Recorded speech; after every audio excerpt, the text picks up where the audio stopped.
the great and mighty nervous system, or the brain as most of us call it. What makes this organ unique is that within it lies the ability for humans to know oneself.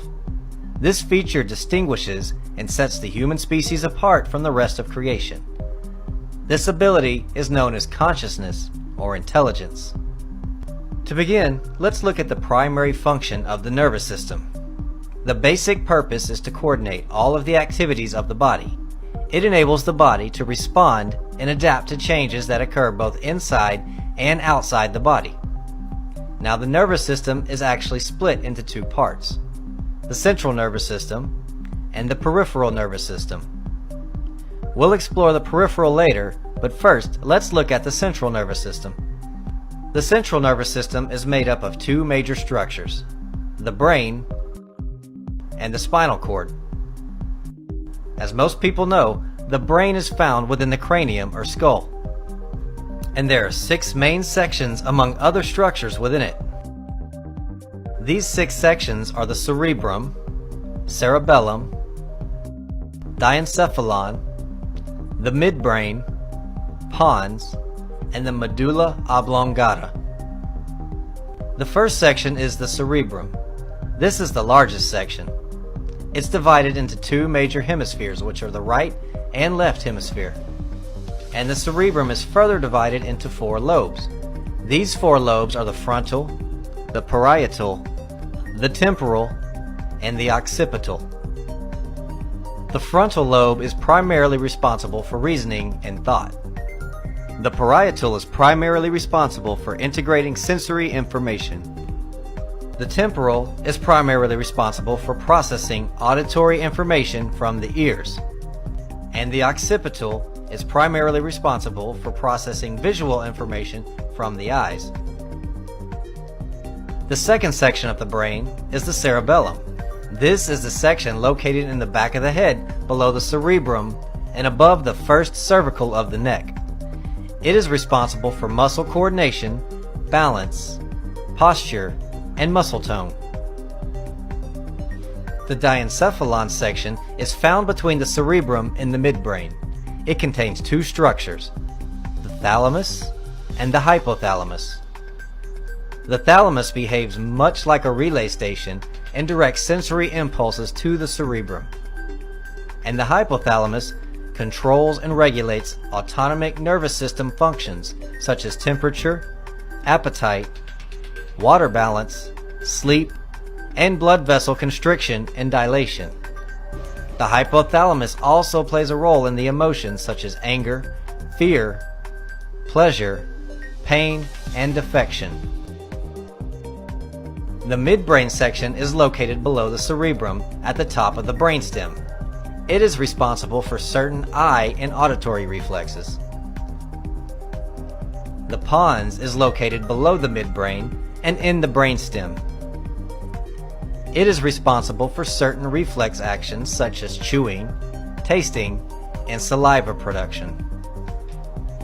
And the last section is the medulla oblongata. It's the lowest part of the brainstem, and it connects with the spinal cord and is responsible for regulating heart and blood vessel function, digestion, respiration, swallowing, coughing, sneezing, and blood pressure. It's also known as the center for respiration. Now that we've covered the brain, let's take a look at the other half of the central nervous system, the spinal cord. The spinal cord is the link between the brain and the nerves and the rest of the body.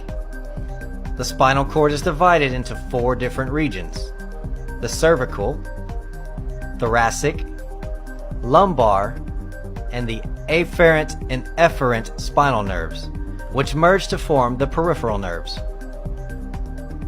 The afferent spinal nerves are responsible for carrying information from the body to the brain. And the efferent spinal nerves are responsible for carrying information from the brain to the body. Now, within this elaborate system of nerves, neurons, and dendrites, there is a system that regulates the functions of the central nervous system, which lie outside its major components such as the brain and the spinal cord. This system is known as the peripheral nervous system and is subdivided into two smaller systems, the somatic system and the autonomic nervous system. The somatic nervous system is responsible for carrying motor and sensory information both to and from the central nervous system. This system is made up of nerves that connect to the skin, sensory organs, and all skeletal muscles. The somatic system is also responsible for nearly all voluntary muscle movements, as well as for processing sensory information that arrives via external stimuli including hearing, touch, and sight. The structures that allow this communication to happen between the nerves throughout the body and the central nervous system are known as the afferent sensory neurons and the efferent motor neurons. Now, afferent simply means conducting inward, and efferent means conducting outward. So just like in the spinal nerves, the afferent neurons take information from the nerves to the central nervous system, and the efferent neurons take information from the central nervous system to the muscle fibers throughout the body. The autonomic nervous system is further divided into the sympathetic nervous system and the parasympathetic nervous system. The sympathetic nervous system is vital to our survival. Have you ever heard of the fight or flight response to danger? The sympathetic nervous system revs up the body when confronted with imminent danger to either defend yourself or to escape the threat. The parasympathetic nervous system is the counterbalance to the sympathetic response to danger, whether real or imagined. Once the threat is gone, the parasympathetic brings all the systems of the body back to normal. Now at this point, you should have a basic understanding of the nervous system, but let's do a quick recap. The basic purpose of the nervous system is to coordinate all the activities of the body. It enables the body to respond and adapt to changes that occur both inside and outside the body. The two major parts to the nervous system are the central nervous system and the peripheral nervous system. The central nervous system is also divided into two major structures, the brain and the spinal cord.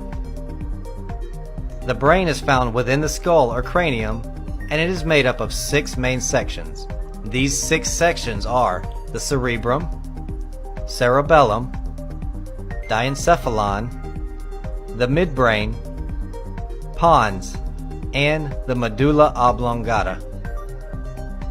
The other half of the central nervous system is the spinal cord, and the spinal cord is the link between the brain and the nerves and the rest of your body.